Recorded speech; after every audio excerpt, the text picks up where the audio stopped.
మూసీ ప్రక్షాళన అంటే, మూసీ సుందరీకరణ అంటే పేద ప్రజల పొట్టలు కొట్టడం కాదు, పేద ప్రజల ఆస్తుల్ని కూలగొట్టడం కాదు, పేద ప్రజల భూముల్ని లాక్కొని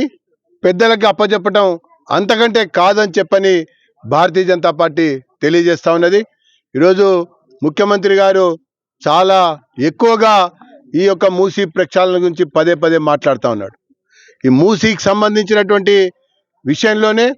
మూసీ పొంగి పొర్లిన సమయంలో కూడా ఏ ఒక్క ఇల్లు కూడా మునగలేదన్నటువంటి విషయాన్ని మర్చిపోయినట్టున్నాడు.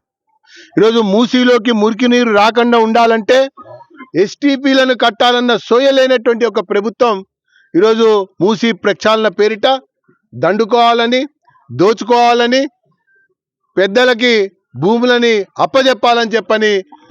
ప్రయత్నిస్తున్నటువంటి కుట్రని భగ్నం చేయటంతో పాటు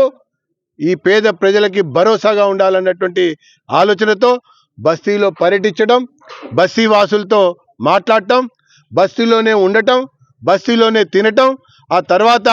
వాళ్ళకి ఒక ధైర్యాన్ని కలిగించి మీకు అండగా మేము ఉంటాం అనటమే ఈ యొక్క కార్యక్రమం యొక్క ఉద్దేశం అని చెప్పని పేర్కొంటూ, ఖచ్చితంగా మూసీ ప్రక్షాళనలో దాగినటువంటి అవినీతి కుట్రని,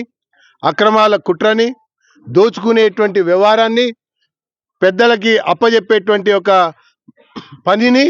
బట్టబయలు చేస్తామన్నటువంటి విషయాన్ని ఈ సందర్భంగా తెలియజేస్తాను.